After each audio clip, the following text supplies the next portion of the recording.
A major change to screening for colon cancer. Colorectal screening should now begin at age 45 rather than age 50. Well, this decision comes after an increase in colorectal cancer in younger and younger patients. Today, we're going beyond the headlines. A big welcome to Dr. Thomas Feldman. He's a gastroenterologist at Hartford Hospital. Good morning to you, and thanks for coming in. Thank you. So, your thoughts on this? A younger screening now. 45 is a good 5 years younger than we were first told by our doctors to go get a screening. Right. The standard recommendations presently are to start screening average risk patients with no family histories or genetic syndromes or chronic gastrointestinal diseases to begin screening them at age 50. There's a United States Preventative Health Services Task Force makes that recommendation. There's a multi-society task force that makes the same recommendation. The American Cancer Society just announced a recommendation to start screening at 45. They're calling it a qualified recommendation.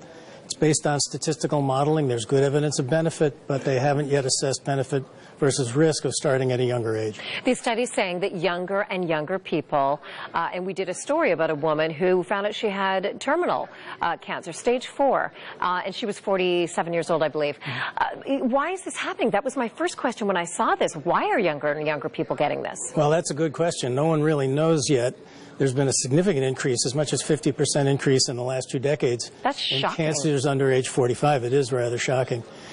Patients who used to come in with what we considered minor complaints are now pursued much more aggressively because of concerns about this new incidence of cancer in younger patients. How effective are screenings? If people are starting to go in, getting these screenings earlier, how confident is it that something might be caught, a polyp that might become cancerous?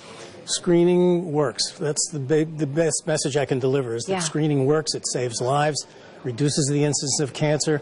The best screening is the one that gets done on time. And there are a number of ways to do it. Obviously, colonoscopy has the advantage of both early detection and prevention. Some of the others are also helpful in prevention.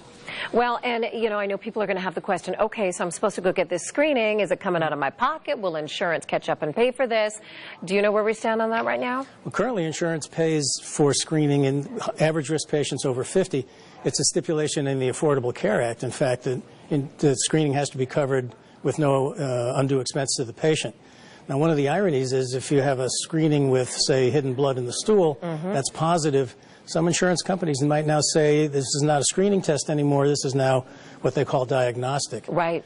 Changing the screening age to 45 risks the possibility that insurance companies will say, no, our screening guidelines say 50. So it's not a broad consensus yet, and insurance coverage is an issue.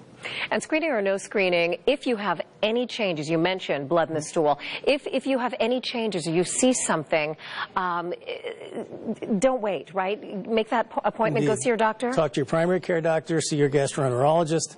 If there's a significant change in your bowel pattern that's persistent, unexplained weight loss, unexplained anemia, blood in the stool certainly, all these things are reasons to be evaluated. Really good information. Thank you so much for coming in this morning. Hopefully we're saving lives, passing on this information. Thank you.